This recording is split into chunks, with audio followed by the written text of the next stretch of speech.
Hello guys, welcome to doctor dental smile changes the mood. So guys, आज हम इस video में बात करेंगे कि बीडीएस का जो प्रोफेशनल एग्ज़ाम है वो ऑलरेडी आ चुका है। एंड अगर मैं मतलब 2022 2020 19 18 जो भी बैच का बात करूँ, सो ऑलमोस्ट सारे बच्चों का अभी जो प्रोफेशनल एग्ज़ाम है वो शुरू होने वाला है। एंड उसके ऊपर मैं एक स्ट्रैटेजी का वीडियो लेके आया हूँ। बट मैं अभी सेकेंड ईयर का स्टूडेंट हूँ, सो मैं बेसिकली ये इस वीडियो में फर्स्ट ईयर बच्चों के लिए ज़्यादा फोकस करूँगा, क्योंकि मेरे को थर्ड ईयर और फोर्थ ईयर के सब्जेक्ट्स के बारे में उतना पता नहीं है। मैं इसीलिए स्टार्टिंग से बोल दे रहा हूँ, क्योंकि जिस बारे में मेरे को नॉलेज नहीं है उतना मैं उस बारे में डेफिनेटली नहीं बोलूँगा।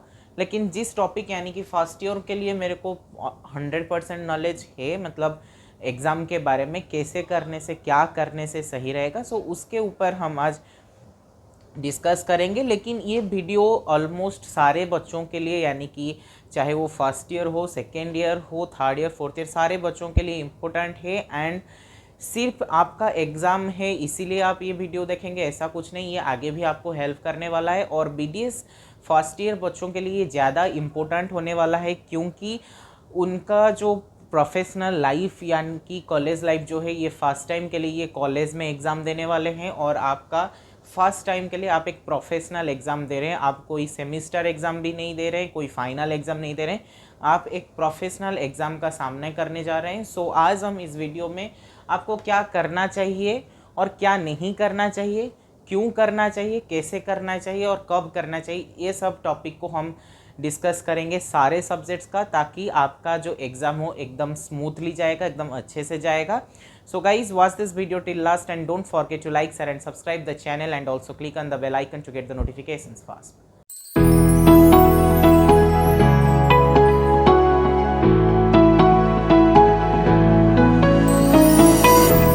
सो गाइस, जैसे कि आप लोगों को पता होगा, मेरा एक टेलीग्राम चैनल है बीडीएस फर्स्ट ईयर के लिए, सेकेंड ईयर के लिए भी है। लेकिन सेकेंड ईयर में मैं अभी ज़्यादा कुछ टॉपिक्स डाल नहीं पा रहा हूँ, थोड़ा बिजी शेड्यूल के वजह से। लेकिन फर्स्ट ईयर्स का मैं जितने सारे हैंड रिटेन नोट्स है, ह्यूमन एनाटोमी हो गया, physiology, biochemistry, dental anatomy, oral histology, उस सारे टॉपिक्स का नोट्स जो है मैं ऑलरेडी डाल चुका हूँ मेरे टेलीग्राम चैनल में। मेरे टेलीग्राम चैनल का नाम है BDS doctor dental smile changes the mood first year. वो उसका जो लिंक है डिस्क्रिप्शन बॉक्स में अवेलेबल है, आप वहाँ से जाके मेरा चैनल को ज्वाइन कर सकते हैं। और सारा सब्जेक्ट्स का नोट्स फ्री में अवेलेबल है।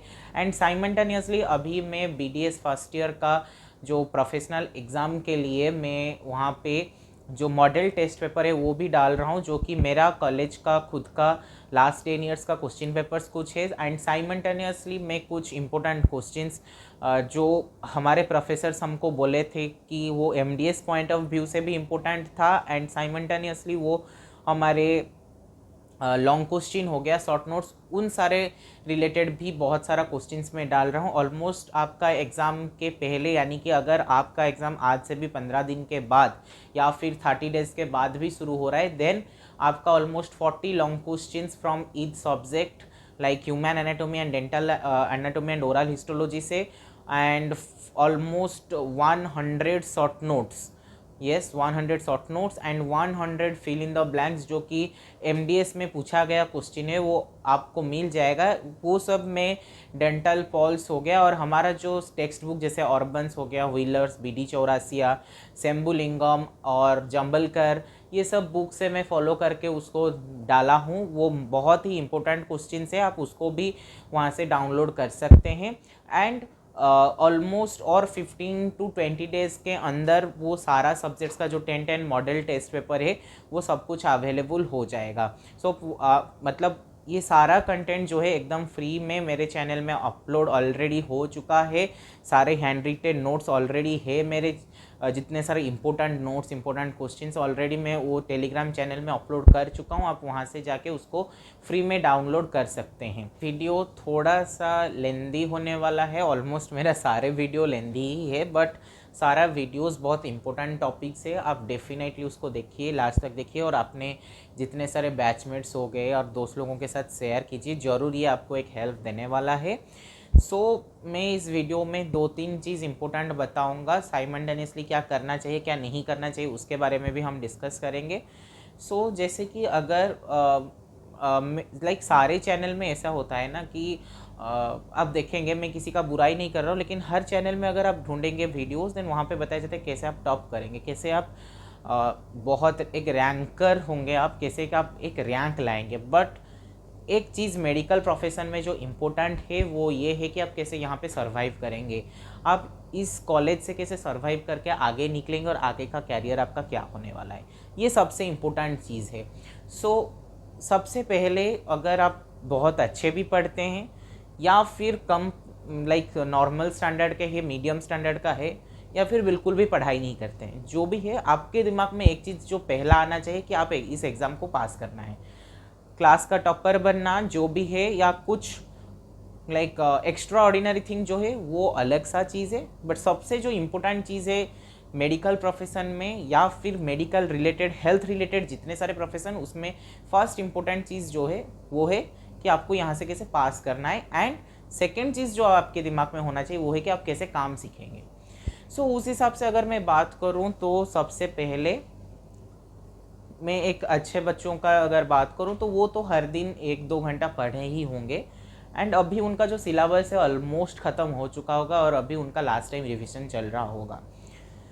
लेकिन अभी लास्ट 15 डेज़ में क्या करना चाहिए या लास्ट 30 डेज़ में क्या करना चाहिए, चाहे आपका सिलेबस कंप्लीट हो चुका है या फिर कंप्लीट नहीं हुआ है या पहले टाइम के लिए फर्स्ट टाइम के लिए आप पढ़ने जा रहे हैं, तो आपको क्या करना चाहिए। सबसे इम्पोर्टेंट चीज़ ये है कि आप खुद का एक स्ट्रैटेजी यानी कि टाइम टेबल बनाइए। इस 30 डेज़ के अंदर आप सिर्फ पढ़ाई में ही फोकस करना चाहिए और किसी चीज़ को आपके दिमाग में नहीं रखना चाहिए। फॉर एग्ज़ाम्पल मैं आपको एक शेड्यूल बता के बोल देता हूँ ताकि आपको एक ईजी रह जाएगा। फॉर एग्ज़ाम्पल आप अपने कंफर्ट जोन में रह के ही टाइम टेबल बनाइए ताकि ये आपके लिए एक ईजी चीज़ रहेगा। आप ऐसे नहीं बनाए कि नहीं मैं सुबह 4 बजे उठूँगा, 4 बजे उठ के सबसे जो डिफ़िकल्ट सब्जेक्ट है ह्यूमन एनाटोमी है, मैं काम करता हूँ 4 बजे उठ के जितने सारे नर्व सप्लाई है लाइक ब्लड सप्लाई ये सब देख लूँगा। ये मतलब ऐसा मत कर कीजिए। अगर आप सुबह मतलब आज रोज़ का रोज़ 8 बजे उठते हैं देन डेफिनेटली 8 बजे ही उठिए। लास्ट मोमेंट में 15-20 दिन एग्ज़ाम का 15-20 दिन या 30 दिन पहले आप सोचेंगे कि मैं रात सुबह 4 बजे से उठ के बहुत कुछ कर लूँगा, देन डेफिनेटली आप कुछ भी नहीं कर पाएंगे। आप बाकी बच्चे जितना कर रहे हैं आप उतना ही करेंगे, उससे कुछ एक्स्ट्रा होने वाला नहीं है। बेहतर है कि आपका जो टाइम टेबल था उसी टाइम टेबल के अंदर आप काम कीजिए और थोड़ा बहुत जो एन्जॉय कर रहे थे उसको थोड़ा कम कर लीजिए। जैसे कि सबसे इम्पोर्टेंट चीज़ ऐसा है, फॉर एग्ज़ाम्पल आप सुबह 8 बजे उठ रहे हैं देन डेफिनेटली 8 बजे उठ जाइए, ऑलमोस्ट 1 घंटा लीजिए, फ्रेश हो जाइए, ब्रेकफास्ट कर लीजिए। उसके बाद 9 बजे से आप ऐसा सोचिए कि मेरे पास और 30 दिन फॉर एग्जांपल बाकी है या 15 डेज़ बाकी है। आपके पास टोटल 3 सब्जेक्ट्स का आप एग्ज़ाम दे रहे हैं थ्योरी पेपर का, human anatomy, physiology, biochemistry and dental anatomy and oral histology. मैं फर्स्ट ईयर बच्चों का सब्जेक्ट्स के बारे में बोल रहा हूँ। 15 दिन है 3 सब्जेक्ट यानी कि एक सब्जेक्ट के लिए 5 दिन, और फिजियोलॉजी बायोकेमिस्ट्री को मिला के आप 2.5 days and similarly for DAOH के लिए 2.5 डेज़ आपके पास है। इसी बीच में आपको क्या करना है, ऑलमोस्ट एक दिन में आपको एटलीस्ट लास्ट 5 ईयर्स या लास्ट 10 ईयर्स का क्वेश्चन पेपर्स को अच्छे तरह से याद रखना है। आप ऐसा भी सोच नहीं सकते कि आप सबसे लाइक जो डिफ़िकल्ट पॉइंट है आप उसको बस याद रख लेंगे, एग्ज़ाम में लिख लेंगे तो आपको अच्छा मार्क मिलेगा, ऐसा कुछ भी नहीं है। या इट्स अ गुड पॉइंट, ये एक आपको पॉजिटिव मार्क दे सकता है, ये इंप्रेशन मार्किंग में हेल्प कर सकता है। बट बात ऐसा होता है ना, उस चीज़ को याद रखने के चक्कर में आप जो बेसिक्स चीज़ होते हैं उसको भूल जा सकते हैं। जो सबसे इम्पोर्टेंट चीज़ है, आप क्या कीजिए, क्या करेंगे कि सारे क्वेश्चंस का, ये मैं पूरा ग्राउंड लेवल में बता रहा हूँ, जो बच्चा अभी तक कुछ पढ़ा नहीं है। फॉर एग्जांपल आप कुछ भी नहीं पढ़े तो आप क्या कीजिए, फॉर एग्जांपल एक ह्यूमन एनाटोमी का कोई एक ग्लैंड का क्वेश्चन आ रहा है, कोई एक लॉन्ग क्वेश्चन आ गया, तो उसमें आप क्या करेंगे, सबसे पहले ग्रॉस लिखेंगे, उसके बाद उसका डायमेंशंस, लेंथ वगैरह लिखेंगे। कैप्सूल्स होगा तो कैप्सूल्स के बारे में लिखेंगे, not supply, artery supply, venous drainage, ये सब बारे में आप लिखने वाले हैं। लेकिन अगर आपका क्या होगा कि सब कुछ याद नहीं रहेगा। सो आपको जो जो पॉइंट इजी लगेगा उसी पॉइंट के ऊपर आप फोकस कीजिए अभी, क्योंकि जो बच्चे ऑलरेडी पढ़ चुका है उसको क्या करना चाहिए, वो जो डिफ़िकल्ट है उसके ऊपर फोकस करेगा। लेकिन जो बच्चा पढ़ा नहीं है, जो चीज़ डिफ़िकल्ट है उसके ऊपर वो फोकस करेगा तो भी उसका याद नहीं रहने वाला है। सो जो पढ़ा है वो डिफ़िकल्ट यानी कि जो उसका नहीं हो रहा था वो उसके ऊपर फोकस करेगा, और जो बच्चा नहीं पढ़ा है उसका जो होगा वो उसके ऊपर फोकस करेगा, तो उसका मार्क जो है वो अच्छा रहेगा। सो मैं वही बता रहा हूँ कि इजी इजी पॉइंट का नोट्स बनाइए, जो आपके समझ में आएगा उस टाइप का आप पढ़िए, लिखिए, 2-3 बार लिख के प्रैक्टिस कीजिए। सो ऐसा एक स्ट्रैटेजी बना के कि एक सब्जेक्ट का 2 दिन देना है या 3 दिन देना है या 5 दिन देना है, उस बारे में आप सोच समझ के पढ़ना चाहिए, ताकि आपका जो है आप लास्ट 10 ईयर्स या 5 ईयर्स का क्वेश्चन पेपर जो सॉल्व करके जाएंगे, एंड डेफिनेटली उसी लास्ट 10 या 5 ईयर्स से ही क्वेश्चन आने वाला है। अगर कुछ बाहर से भी आएगा देन वो उसी के रिलेटेड ही रहेगा। फॉर एग्जांपल मैं आपको बता रहा हूँ, हम लोग हमारा लास्ट 10 ह्यूमन एनाटोमी का मैं क्वेश्चन पेपर का बात करूँ, हम लोग सब मसल्स ऑफ मैस्टिकेशन पढ़े थे, टेम्पोरोमैंडिबुलर जॉइंट के बारे में पढ़े थे, मैंडिबुलर नर्व पढ़े थे, मैक्सिलरी आर्टरी पढ़े थे, बट ये सब के बारे में क्वेश्चन पूछा नहीं। क्वेश्चन पूछा टेम्पोरल बोन के बारे में। सो कहीं ना कहीं अगर टेम्पोरल बोन पूछा जा रहा है, कहीं ना कहीं टेम्पोरल बोन में भी, जैसे मैं खुद का भी बात करूं तो टेम्पोरल बोन कहीं ना कहीं टेम्पोरोमैंडिबुलर जॉइंट के साथ रिलेटेड है, मैक्सिलरी आर्टरी के साथ भी रिलेटेड है, मसल्स ऑफ मैस्टिकेशन के साथ भी रिलेटेड है, एंड मैंडिबुलर नर्व के साथ भी रिलेटेड है। सो आप अगर ये सब चीज़ जो सब टॉपिक्स है आप पढ़े रखे होंगे तो ये एक आप ओवरऑल टेम्पोरल बोन का लिख सकते हैं। लेकिन आप सिर्फ टेम्पोरल बोन पढ़ के जाएंगे ना तो आप टीएमजे के बारे में नहीं लिख पाएंगे, मैक्सिलरी आर्टरी के बारे में नहीं लिखेंगे, मैंडिबुलर नॉब्स के बारे में नहीं लिखेंगे, और साइमल्टेनियसली मसल्स ऑफ मैस्टिकेशन के बारे में भी नहीं लिख पाएंगे, क्योंकि टेम्पोरल बोन जो है वो एक स्पेसिफिक हो गया। लेकिन ये जो सॉफ्ट टॉपिक्स को आप पढ़ के गए हैं, ये चाहे शॉर्ट नोट्स के लिए आप पढ़े हो चाहे लॉन्ग क्वेश्चन के लिए पढ़े हो, कहीं ना कहीं आप पढ़े उसको आप सिंक्रोनाइज कर सकते हैं, करके एक लॉन्ग क्वेश्चन आप लिख के आ पाएंगे। और सबसे इंपॉर्टेंट चीज़ ऐसा होता है, कोई भी एक लॉन्ग क्वेश्चन आया, अगर वो क्वेश्चन आपको अच्छे तरीके से आ रहा है, ऐसा कुछ भी नहीं है कि 4 पेज 5 पेज ऐसा लिखने का होता है। प्रोफेसर लोग जो बोलते हैं कि नहीं आपको लॉन्ग क्वेश्चन के लिए 6 पेज लिखना है, शॉर्ट नोट्स के लिए 2 पेज लिखना है, ऐसा कुछ भी नहीं है, बिल्कुल भी नहीं है। अगर आप टू दी पॉइंट आंसर लिखेंगे, 2 पेज या 3 पेज भी लिखेंगे तो आपको अच्छा मार्क मिलने वाला है। देखिए 10 में से आपको 10 कभी नहीं मिलेगा, 10 से जो हाईएस्ट मार्क जाता है वो 7 या 8 जाता है, और आप एक्स्ट्रा ऑर्डिनरी लिखेंगे तो आपको 9 भी मिल सकता है, लेकिन 10 आउट ऑफ 10 कभी नहीं मिलता है। और एक जो बेसिक लोअर मार्क रहता है, कुछ भी उसके रिलेटेड लिख के आ रहे हैं तो आपको 6 मार्क ही मिलने वाला है, 6 या 5। और अब अगर बहुत ही ख़राब लिखें तो 4 मार्क, और अगर सिर्फ आप अटेम्प्ट करके आए हैं तो 2 या 1 मार्क मिलेगा। तो इसीलिए मैं हर समय और एक चीज़ भी बोलता हूँ कि आप क्वेश्चन को कभी छोड़ के मत आइए। मेरा मेरे जो जूनियर्स हैं मैं उनको भी बोलता हूँ कि आप कभी क्वेश्चन छोड़ के मत आइए, सारे क्वेश्चंस को अटेम्प्ट कीजिए, चाहे वो आपको आ रहा है या नहीं आ रहा है। फॉर एग्जाम्पल, और एक एग्जाम्पल मैं आपको बताता हूँ, DAOH का डेंटल एनाटोमी ओरल हिस्टोलॉजी का एक लॉन्ग क्वेश्चन आया था, दैट इज़ सेरोस ग्लैंड। सिर्फ सेरोस ग्लैंड के बारे में एक्सप्लेन करने के लिए पूछा गया था, लेकिन हमारे बहुत सारे जो बच्चे हैं सेरोस ग्लैंड और म्यूकस ग्लैंड का डिफरेंस बिटवीन पढ़ के गए थे। सेरोस ग्लैंड एंड म्यूकस ग्लैंड का डिफरेंस वो भी 2 पेज का पढ़ के गए थे। अगर उसमें मैं सिर्फ मेरे बारे में बात करूं तो मैं क्या किया था, मैं नहीं बोल रहा हूं कि मैं जो किया हूं वो सबसे बेस्ट चीज़ है, बट मैं कैसे अप्रोच किया था मैं उसको बता रहा हूं। हो सकता है कि इससे बेहतर अप्रोच हो, आप उसको भी आजमा सकते हैं, उसको भी आप ले सकते हैं, उसको भी आप एप्लीकेबल कर सकते हैं। बट मैं क्या किया था, मैं सबसे पहले जो सेरोस और म्यूकस ग्लैंड का था, मैं जो डिफरेंस बिटवीन का पॉइंट था, मैं सोचा कि मैं वही पॉइंट का सेरोस का जितने सारे पॉइंट्स है उसको लिखूंगा। अभी कैसा आपको अप्रोच करना है सेरोस ग्लैंड का, आप डिटेल्स में तो अभी लिख नहीं सकते हैं क्योंकि आपको प्रॉपर आंसर पता नहीं, मेरे को भी पता नहीं था। तो मैं क्या किया, पहले 5-6 लाइन का लिखा इंट्रोडक्शन जो मेरे को याद था, जो कि मेरा डिफरेंस बिटवीन में था ऑलरेडी। उसके बाद मैं पूरा सेरोस ग्लैंड का एक डायग्राम किया, उसके बाद सेरोस आसिनी का डायग्राम किया। मतलब यहाँ पे मैं 2-3 डायग्राम दिखा दिया। उसके बाद कलरफुल डायग्राम जैसे हिस्टोलॉजिकल डायग्राम होता है वैसा डायग्राम किया, अच्छे से लेवलिंग किया, 4-5 पॉइंट्स इंट्रोडक्शन में लिखा था। उसके बाद फिर से मैं और ऑलमोस्ट 2 पेज उसके बारे में, क्योंकि मैं ऑलमोस्ट 2 पेज का डिफरेंस बिटवीन पढ़ के गया था, सो कहीं ना कहीं वो चीज़ मेरा हो गया। सो ये एक आपको तरीका आना चाहिए कि अप्रोच कैसे करोगे। फॉर एग्जाम्पल टेम्पोरोमैंडिबुलर जॉइंट आप पढ़े हैं ह्यूमन एनाटोमी में। भाई टेम्पोरोमैंडिबुलर जॉइंट तो टेम्पोरोमैंडिबुलर जॉइंट ही होगा ना, चाहे आप ह्यूमन एनाटोमी में पढ़ो, चाहे आप डेंटल एनाटोमी ओरल हिस्टोलॉजी में पढ़ो। टेम्पोरोमैंडिबुलर जॉइंट आप अगर ह्यूमन एनाटोमी में देखेंगे तो वो एक लॉन्ग क्वेश्चन जैसा आता है, और अगर आप हमारा डेंटल एनाटोमी ओरल हिस्टोलॉजी में देखेंगे देन ये एक शॉर्ट नोट जैसा आता है। सो वहाँ से यहाँ तक आपको थोड़ा सा छोटा करके लिखने होता है। डेवलपमेंट ऑफ फेस को आप डेफिनेटली पढ़ के जाइए। ये कहीं ना कहीं छोटा short note fill in the blanks हो या फिर लॉन्ग क्वेश्चन, अगर क्वेश्चन टफ आएगा डेफिनेटली डेवलपमेंट ऑफ फेस और ब्रैंकियल आर्चेस से एक क्वेश्चन 100% रहेगा। आप इसको कभी भी छोड़ के मत जाइए, ये बहुत इंपॉर्टेंट चीज़ है। उसके बाद जो सबसे इम्पोर्टेंट चीज़ मैं बोलूँगा, रात भर बैठ के पढ़ाई करने का बिल्कुल भी ज़रूरत नहीं है। चाहे आप पहले से पढ़ के रखे हैं, चाहे आप अभी पढ़ाई शुरू कर रहे हैं, जो भी हो जाए रात भर बिल्कुल भी पढ़िए मत।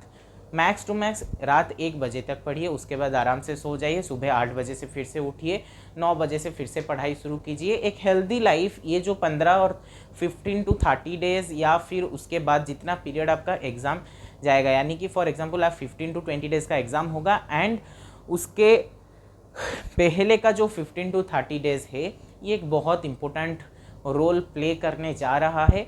सो आप एक हेल्दी लाइफ मेंटेन करेंगे अभी। फॉर एग्जांपल बहुत सारे बच्चों का ऐसा भी होगा कि दारू सिगरेट ये भी नशा होता है, तो ये सब चीज़ भी अभी आप इसी 15 to 30 डेज़ या फिर जितने दिन का एग्ज़ाम होगा उसी बीच में आप डेफिनेटली छोड़ने वाले हैं। हो सकता है कि आप उस चीज़ से भी निकल जाए, क्योंकि ये एक आदत भी हो जाएगा। अभी ऐसा भी होने वाला है, बहुत सारे बच्चों का फ्रस्ट्रेट भी निकलेगा, पढ़ाई पढ़ाई पढ़ाई, लाइफ बोरिंग लगेगा क्योंकि सिर्फ पढ़ाई करना है। सो उस वजह से ज़्यादा स्मोकिंग वगैरह भी होगा, बहुत सारे बच्चों का ऐसा भी होता है। No offence, nothing to be personal, but still मैं ये चीज़ बता रहा हूँ जो होता रहता है कॉलेज लाइफ में, इसमें भी कुछ फ़र्क नहीं पड़ेगा, बस अल्टीमेटली रिजल्ट ही इम्पोर्टेंट है। मैं ये नहीं बोल रहा हूँ कि स्मोकिंग करना बहुत अच्छा है, बट जैसे किसी का चाय पीने का पढ़ाई के समय कॉफ़ी चाय होता है, वैसा एक अगर आदत है देन टाइम लगता है छुड़ाने के लिए। So it's a normal thing. Almost 9 से अगर आप 1 बजे तक पढ़िए, 4 बजे 4 घंटा हो गया, आप वहीं पे आपका 4 घंटा हो गया। उसके बाद थोड़ा 2-3 घंटे का रेस्ट लीजिए, फिर से अगर 4:30 बजे से आप शुरू कीजिए 7 बजे तक, 3 घंटा, 4-3 7 घंटा हो गया। 7 बजे से 8 घंटे का ब्रेक लीजिए, फिर से 8 बजे से 9:30 तक पढ़िए, फिर से डिनर कीजिए, फिर से 11 बजे से 1 तक। ऐसा करके आपका इजीली एक क्या बोलते हैं, आपका जो 10 घंटे से 12 घंटे का पढ़ाई इजीली हो जाएगा। जब भी फ्री मिलेगा तब आप थोड़ा बहुत फैमिली के साथ बात कीजिए, या फिर कुछ जोक्स वगैरह, या फिर मैं तो जैसे मेरा एक हर समय का एक वीडियो जो मैं देखता हूँ वो मेरा एक बेस्ट है, तारक मेहता का उल्टा चश्मा। हर समय कुछ भी हो, मूड ऑफ हो, एग्ज़ाम के टाइम पे कुछ भी हो, मैं तारक मेहता का उल्टा चश्मा ही देखता हूँ। बस मेरा वो जो भी है उसी में ही मेरे को अच्छा लग जाता है, मैं फिर से बैठ जाता हूँ शुरू करने के लिए। सो आप ऐसा भी कुछ गाना सुन सकते हैं, पढ़ाई के समय में भी आप गाना सुन सकते हैं, ये सब चीज़ आप कर सकते हैं इजीली, ये भी आपको हेल्प करने वाला है। उसके बाद बेसिकली मैं ये बताना चाहूँगा कि ये जो लास्ट 15 to 30 डेज़ है एग्ज़ाम के पहले का, आप इसमें तो पूरा बुक कंप्लीट कभी भी नहीं पढ़ पाएंगे, लेकिन सिलेक्टिव ज़रूर पढ़िए। मास्टरिंग बीडीएस को आप फॉलो कर सकते हैं, आप लास्ट 10 ईयर्स का क्वेश्चन पेपर को फॉलो कर सकते हैं। मास्टरिंग बीडीएस में बहुत सारा शॉर्ट नोट्स देता है, वो आप फिल इन द ब्लैंक्स के लिए भी हेल्पफुल होगा। और आप एक साथ ही पढ़िए, क्योंकि आपको भाइबा के लिए भी टाइम नहीं मिलेगा पढ़ने के लिए, क्योंकि कहीं ना कहीं जब आप थ्योरी पढ़ने के चक्कर में ना आपका यूरिन एग्जामिनेशन आपको याद नहीं होगा कैसे करना होता है, आपका डीएलसी कैसे लेना है उसका प्रोसीडियर आपको याद नहीं होगा, लेसमैन स्टेन का कॉम्पोजिशन आपको याद नहीं होगा। अभी भी आप मेरा जो वीडियो देख रहे हैं उसमें भी आप डेफिनेटली मैं बता रहा हूँ, जो बच्चे इस वीडियो को देखेंगे उसमें से आधे बच्चों को याद नहीं होगा कि हीमोग्लोबिन का नॉर्मल रेंज कितना होता है, मेल में कितना फीमेल में कितना। सो ये सब चीज़ को आप तो जब फॉर एग्जांपल कल आपका फिजियोलॉजी प्रैक्टिकल है तो आज रात में तो आप ये सब करके टाइम वेस्ट, मतलब आप तो ये सब ही करने वाले हैं ना, तो फिर थ्योरी का वाइवा पढ़ लिए पढ़ेंगे कब? सो एक बार में ही पढ़ लीजिए ताकि आपका थ्योरी और ग्रैंड वाइवा के लिए आप ऑलमोस्ट रेडी हो जाएंगे। डेंटल पेन एक ऐसा चीज़ है फिजियोलॉजी का जो कि आपको बहुत इम्प्रेशन मार्किंग में हेल्प करेगा ग्रैंड वाइवा में। ये हर समय मैं मेरा जूनियर बैच को भी बोलता हूँ और मैं साइमल्टेनियसली आप लोगों को भी अभी बता रहा हूँ। डेंटल पेन और नर्वस सिस्टम जो हमारा फिजियोलॉजी में है ये एक गुड इम्प्रेशन मार्किंग देता है। और एक चीज़ मैं बोल रहा हूँ कि मैं फॉर एग्जांपल मेरा बात करूँ, मैं हमारे बैच में टॉप 10 में था फर्स्ट ईयर में। नो ऑफेंस, सेकेंड ईयर में मैं भी कोशिश कर रहा हूँ और अच्छे करने के लिए, कितना होगा I don't know, but still मैं एक चीज़ आपको बता रहा हूँ कि मेरा February 13 को ह्यूमन एनाटोमी का प्रोफेशनल एग्ज़ाम का पेपर था और मैं February 8 को और February 10 को हमारा किट का 25th एनिवर्सरी सेलिब्रेशन हो रहा था और मैं उसमें स्टेज परफॉर्मेंस भी किया हूँ। आप उसका पोस्ट भी शायद मेरा जो रूममेट है वो फेसबुक में भी डाला है, इंस्टाग्राम में भी अवेलेबल है, आप चेक कर सकते हैं। सो बात ये है कि लाइक मेरे को भी बहुत सारे मतलब मेरे सीनियर्स हो गए, मेरे बैचमेट्स, यार प्रोफेशनल एग्ज़ाम में कैसे आके कर लेता है भाई, क्या होगा, पढ़ ले पढ़ ले। नहीं सर, हो गया है, हो जाएगा, नथिंग लाइक सर, कुछ ज़्यादा ही नहीं है। सो बेसिकली मैं ये बोल रहा हूँ कि अगर आप फॉर एग्जांपल मेरे को म्यूज़िक में इंटरेस्ट है, सो मैं पढ़ाई के साथ म्यूज़िक को देखा। मेरा जब मैं सुबह 9 बजे से पढ़ाई कर रहा था, सुबह 9 बजे से लाइब्रेरी चला जाऊंगा, सुबह 9 से शाम 6 बजे तक बैठ के पढ़ाई करूंगा। 6 बजे से मैं क्या करता था कि मैं जाके रिहर्सल में बैठ जाता था, 6 से रात 9 बजे तक बैठ के रिहर्सल होगा। उसके बाद मैं डिनर करके फिर से 2 घंटा पढ़ाई कर लेता था, फिर से सो जाता था, फिर से सुबह उठ के 9 बजे से फिर से लाइब्रेरी जाता था। सो ये एक मेरा डेली रूटीन था। सो आप एक ऐसा रूटीन बनाए और उसको ही फॉलो कीजिए ताकि ये आप कहीं ना कहीं आपको हेल्प करने वाला है। और अभी अगर हम बात करें, मतलब डिस्कस करते हैं कि एग्ज़ाम का एक दिन पहले का जो डे होता है वो सबसे इम्पोर्टेंट होता है। चाहे वो हर सब्जेक्ट का, ईच सब्जेक्ट का एग्ज़ाम का एक दिन पहले का जो डे होता है वो बहुत इम्पोर्टेंट होता है। अगर आपका पेशेंस है, आप बहुत काम एंड क्वाइट नेचर का है, देन डेफिनेटली क्या हेल्प होगा कि आप चाहेंगे तो एक रात में पूरा सिलेबस को और एक बार रिवाइज कर सकते हैं, अगर आप काम क्वाइट और पेशेंस वाला स्टूडेंट है तो। लेकिन अगर आपके पास पेशेंस नहीं है, आप बहुत लाइक टेंस्ड है, एंजाइटी हो रहा है, देन आप क्या कर सकते हैं कि आप चैप्टर यानी कि जो जो नोट्स आप ऑलरेडी बना चुके हैं या आप कहीं से कलेक्ट किए हैं, जो भी है, आप बस ओवरलुक कीजिए या फिर 2 बार रीडिंग करके पूरा सिलेबस को कंप्लीट करने के लिए कोशिश कीजिए। और जब आप रीडिंग करेंगे उस समय और कुछ भी दिमाग में नहीं डालिए, अच्छे से रीडिंग करिए ताकि कुछ कुछ पॉइंट्स जो होगा डेफिनेटली वो एग्ज़ाम हॉल में आपको याद आ जाएगा। लेकिन अगर आप एकदम काम क्वाइट एंड पेशेंस नेचर का स्टूडेंट है, देन आराम से बैठिए, कॉफ़ी चाय जो भी आपको पसंद है उसके साथ पूरा बैठ जाइए आराम से। अगर आप रात भर जग के भी बैठ सकते हैं, देन डेफिनेटली आप यहाँ पे डॉक्टर बनने आए हैं, तो आपको रात भर भी जग के काम करना पड़ा तो आप करेंगे, डेफिनेटली करना चाहिए ताकि फ्यूचर में आप बहुत कुछ पेशेंट्स देखने वाले हैं, इमरजेंसी केस भी आप हैंडल करने वाले हैं। अगर आप OMFS चूज़ किया या OMR चूज़ किया या ऑर्थोडोंटिस्ट चूज़ किए, सो बहुत कुछ आपको आगे फेस करना पड़ेगा। सो अभी से क्यों नहीं शुरू कर दें। सो रात भर भी आप अगर मतलब बैठ के कर सकते हैं, देन ग्रेट चीज़। बट ये चीज़ मैं बोलूँगा कि एग्ज़ाम से 2-3 घंटे पहले कुछ मत पढ़िए, एकदम काम क्वाइट रहिए ताकि आपका जो माइंड है एग्ज़ाम के 2-3 घंटे का जो फेज़ होता है ना, ये बहुत क्रूशियल फेज़ होता है। लाइक बहुत एंजाइटी होता है कि क्या क्वेश्चन आया होगा, क्या आया होगा, क्या आया होगा। एंजाइटी, बहुत बच्चे डिप्रेशन में चले जाते हैं। मैं मेरे बैच में भी देखा हूँ, बहुत बच्चों का हाथ कांपता है, बहुत टेंशन हो जाता है, नर्वस हो जाते हैं। सो ये सब चीज़ को मतलब इजी क्वेश्चंस भी आता है तो भी अगर आप पढ़ चुके हैं, अगर मैं बता दूं कि एक शॉर्ट नोट आ गया occlusal surface of 3-5, it's too easy. अगर आपको कुछ भी नहीं याद आएगा ना, आप डायग्राम करेंगे और उसका लेबलिंग कर लेंगे तो भी आपको 2 में से 1 मार्क मिल जाएगा। It's that much easy. So एक तरीका होता है उसको करने के लिए। सो 2-3 घंटे से पहले आप बिल्कुल भी मत पढ़िए, आराम से पूरा जाइए, चुपचाप शांत जगह में बैठिए। नहीं तो अगर कॉलेज के पास में मंदिर है या कुछ ऐसा जगह है जहाँ पे आपको पीस मिल सकता है, वहाँ पे जाके चुपचाप बैठिए। नहीं तो लाइब्रेरी चले जाइए, वहाँ पे बैठ के बस जो शॉर्ट नोट्स है या कुछ बस उसको ओवरलुक कर लीजिए, लेकिन इतना गहरी डीप से पढ़िए मत। तो आपको क्या होगा, एक माइंड फ्रेश रहेगा। उसके बाद जब आप एग्ज़ाम हॉल में जाएंगे, बैठ के एग्ज़ाम देंगे, तो आपको एक अच्छा सा लाइक वाइब से शुरू होगा। सो ये था हमारा कैसे आप एग्ज़ाम में करने वाले हैं। ये सिर्फ हमारा जो वीडियो सिर्फ एग्ज़ाम जिन लोगों का अभी है उसके लिए नहीं, जो अभी जूनियर बैच 23 बैच ज्वाइन किए हैं उनके लिए भी ये एक इम्पोर्टेंट वीडियो है। आप ये सब चीज़ अभी से अगर जान लेंगे तो आगे को लाइक लास्ट 15 डेज़ में इतना सब कुछ करने के लिए ज़रूरत नहीं होगा। मैं जैसे बोला, कहीं ना कहीं मैं थोड़ा बहुत पढ़ता था सारे इंटरनल्स से पहले, सो जिस वजह से मेरे को भी इजी हुआ। एंड साइमल्टेनियसली February 13 में मेरा यूनिवर्सिटी एग्ज़ाम था और मैं February 10 को जाके स्टेज परफॉर्मेंस दिया हूँ। ऑलमोस्ट बहुत अच्छा परफॉर्मेंस गया है। 2 स्टेज पर परफॉर्मेंस किया हूँ, 8 तारीख को एक, 10 तारीख को एक। उसके बाद मैं मतलब फिर से February 13 को मैं जाके एग्ज़ाम भी अटेम्प्ट किया था। एंड कहीं ना कहीं मैं भी टॉप 10 में आया हूँ। सो आप भी कर सकते हैं, डेफिनेटली होगा। सो गाइज, आई थिंक कि ये वीडियो आप लोगों के लिए बहुत इंपॉर्टेंट वीडियो हुआ होगा। So don't forget to like, share and subscribe the channel and also click on the bell icon to get the notifications fast.